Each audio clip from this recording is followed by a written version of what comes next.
In the heart of a small Ijoor village, there lived a young girl named Ebiere. Ebiere was different from other girls her age. She was very fat, much bigger than anyone else in the village. This made her stand out, and not in a good way. One day, the village gathered for a festival. Everyone was dressed in their best clothes, laughing and dancing. But Ebiere stood alone, watching from a distance. She wanted to join in, but she knew what would happen. As she took a step forward, trying to gather courage, she heard someone say, "Look at Ebiere. She's so fat, she can't even dance." The others laughed, and Ebiere felt her heart sink. She turned and walked away, tears in her eyes. At home, her mother, Yomer, tried to comfort her. "Ebiere, you are beautiful just the way you are," she said softly. "But Mama, the others don't think so." "No one will ever want to marry me," Ebiere replied. Days turned into weeks, and Ebiere faced more and more rejections. Young men in the village avoided her. When her friends were getting married, Ebiere was left alone. The men would say, "I can't marry someone like her. She's too big." The villagers didn't stop at just words. They would mock her in the streets. "Here comes the elephant," they would shout, pointing and laughing. Ebiere tried to ignore them, but their words hurt deeply. One day, while Ebiere was fetching water from the river, a group of women approached her. "Ebiere, have you found a husband yet?" one of them asked with a smirk. Ebiere shook her head, trying to hold back her tears. "No, not yet," she whispered. "Of course not," another woman said. "Who would want to marry someone as fat as you?" Ebiere couldn't take it anymore. She ran home, dropping her water pot. She burst into tears as she reached her house. Her mother hugged her tightly. "Don't listen to them, Ebiere," Yomer said. "You are strong and kind. One day, someone will see that." But Ebiere wasn't so sure. She felt alone and hopeless. She wondered if there was anyone out there who would accept her for who she was. As the days passed, Ebiere stayed mostly at home, avoiding the cruel eyes of the villagers. She didn't know what to do. She felt trapped in a world that didn't understand her. One evening, as the sun set over the village, Ebiere made a decision. She would prove to everyone that she was more than just her size. She would show them her true worth. Ebiere decided to join the village market.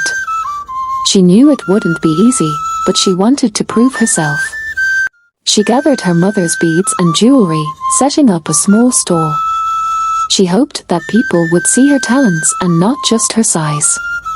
But when she arrived at the market, the villagers stared at her. Some whispered behind her back, and others openly laughed. "What is Ebiere doing here?" one man said.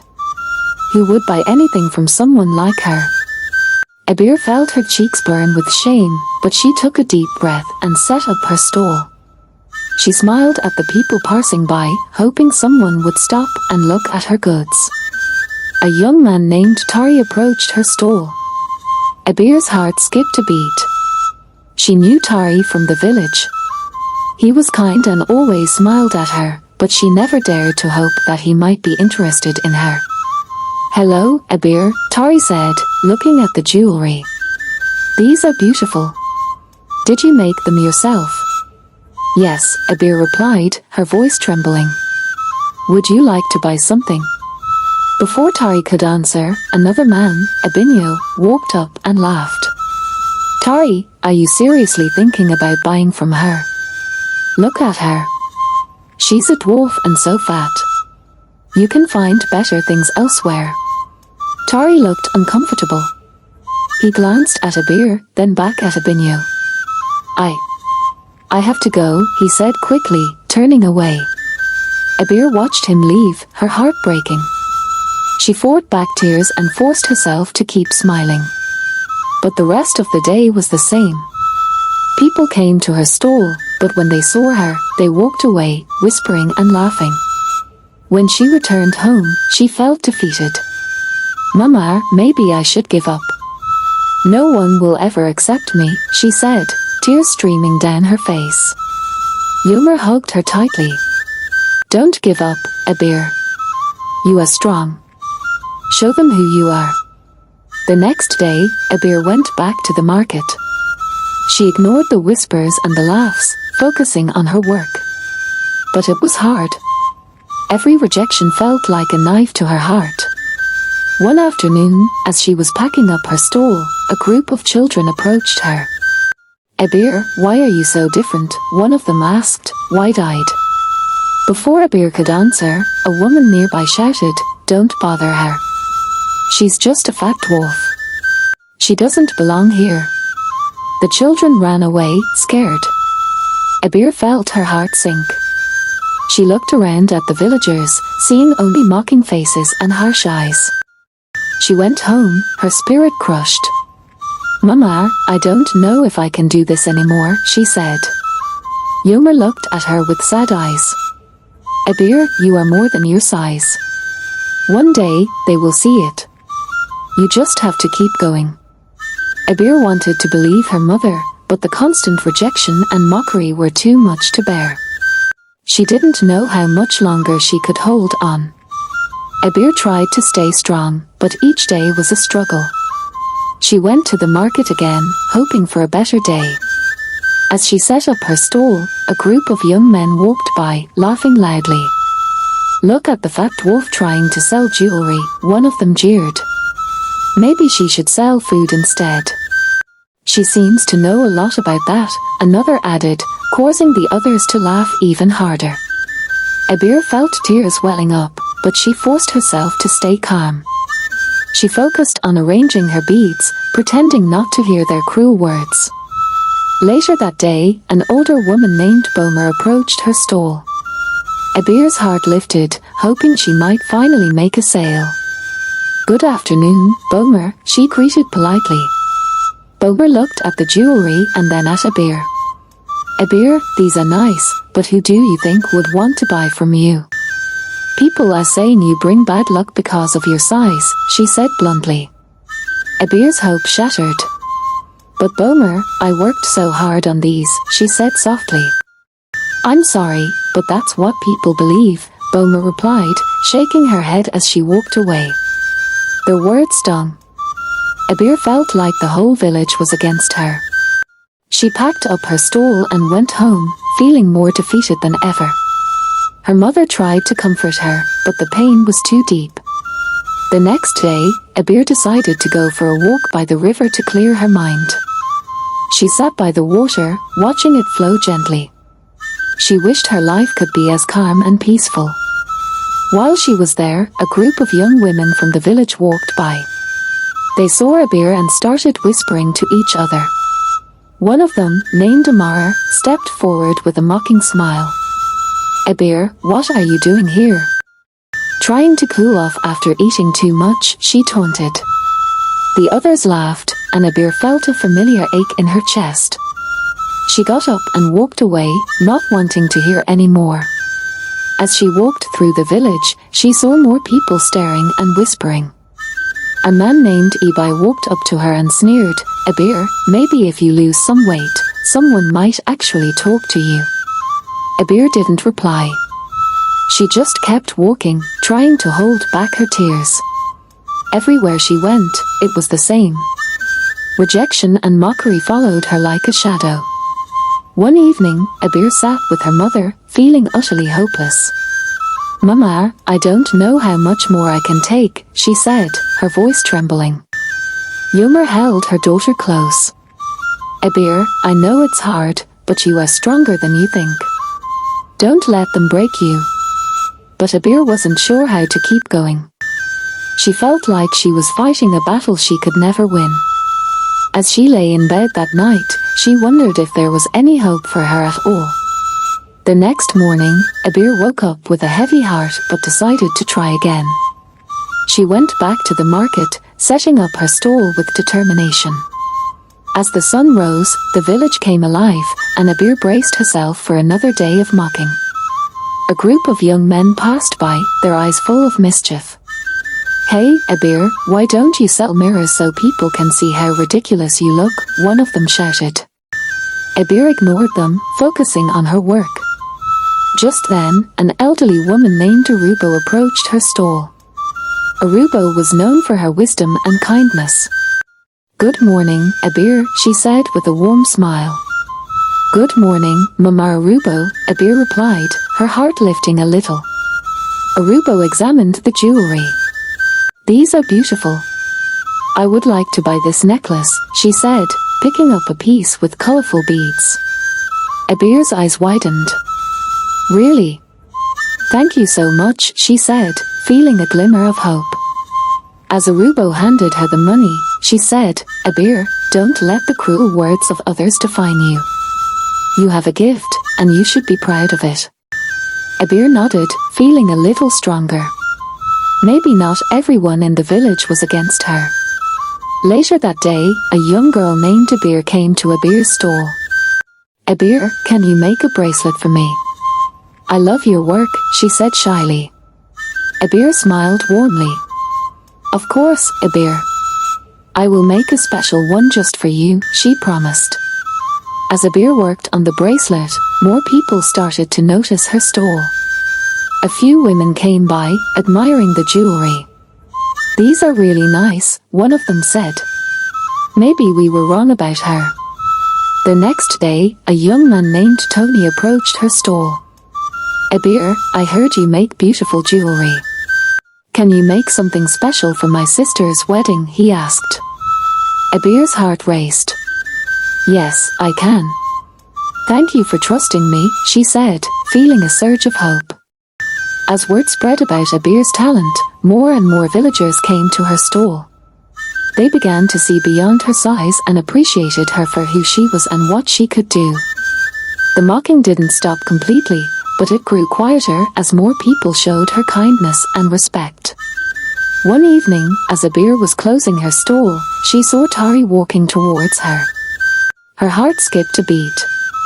"Hello, Ebiere," he said with a smile. "Hello, Tari," she replied, trying to keep her voice steady. "I've been thinking about what happened at the market." "I'm sorry for not standing up for you," Tari said, looking sincere. "I see now how talented you are, and I admire your strength." Ebiere felt a warmth spread through her. "Thank you, Tari. That means a lot to me," she said. Tari nodded. "I was wondering if you'd like to take a walk with me sometime, maybe by the river."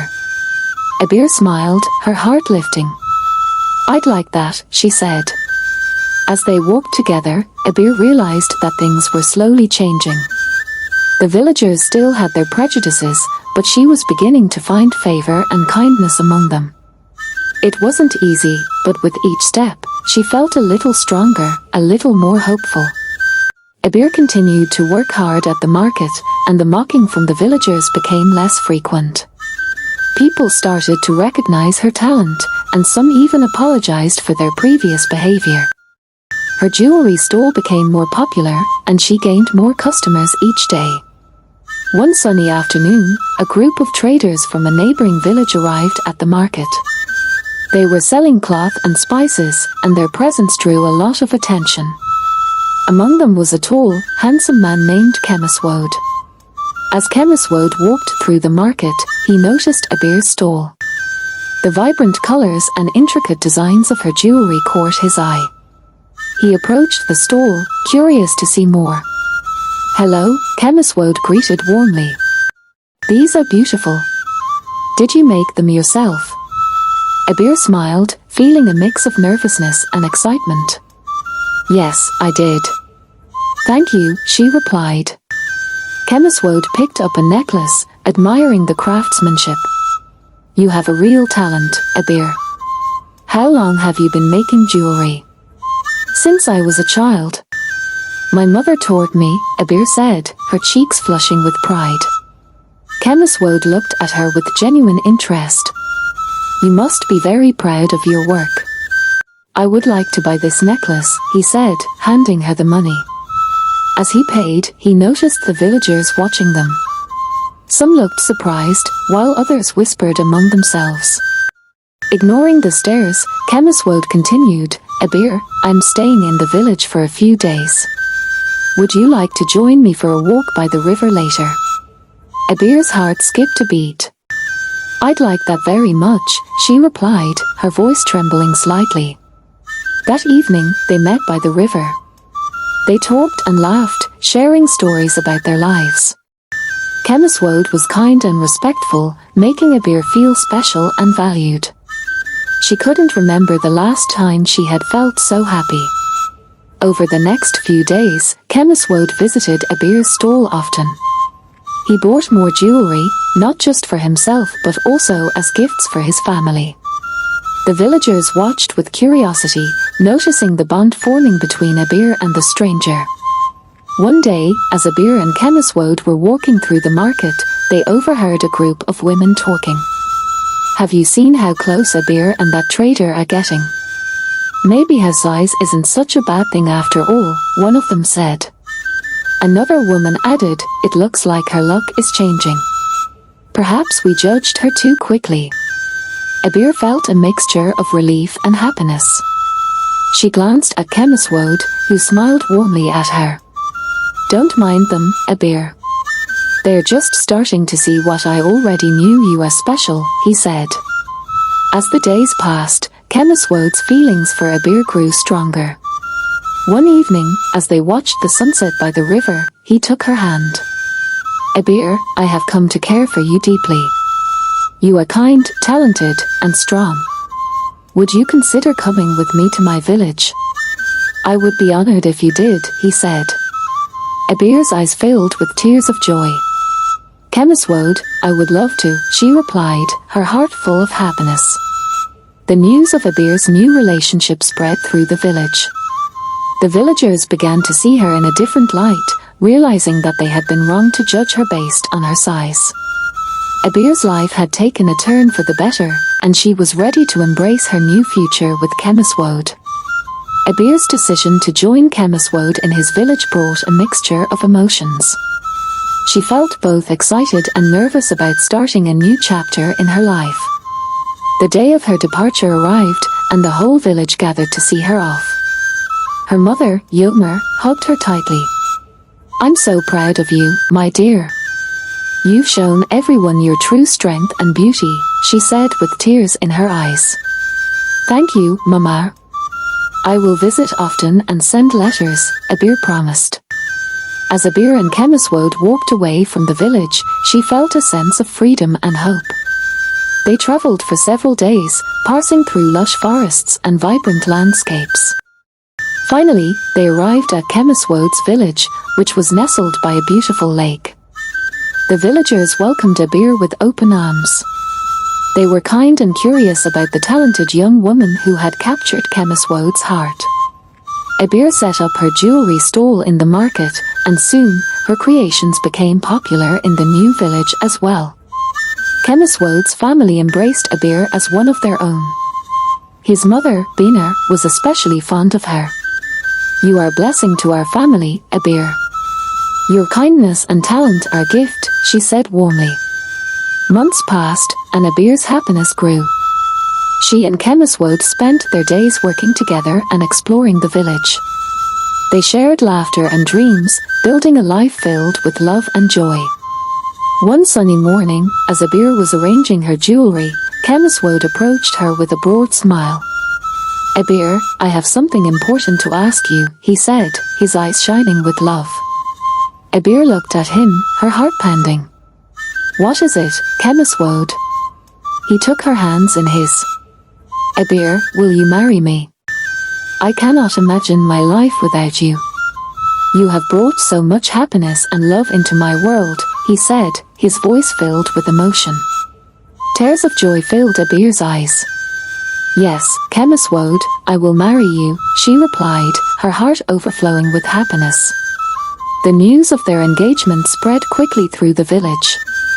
Everyone celebrated, thrilled for the couple who had found true love. The wedding was a grand affair, filled with music, dancing, and laughter.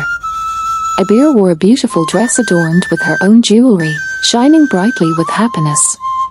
As they exchanged vows by the lake, Ebiere felt a deep sense of gratitude and joy. She had faced many challenges and endured much pain, but she had emerged stronger and happier. Surrounded by the love of her new family and village, Ebiere knew that she had finally found her place. From that day on, Ebiere and Kemesuode lived a life full of love, respect, and joy. They worked together, supported each other, and built a beautiful family. Ebiere's jewelry business flourished, and she became known far and wide for her talent and kindness. Ebiere's story became an inspiration to many, showing that true beauty lies within and that strength and kindness can overcome any obstacle. She had found happiness, love, and acceptance, and her heart was full. And so, Ebiere lived happily ever after, surrounded by the love and respect of those who saw her for who she truly was.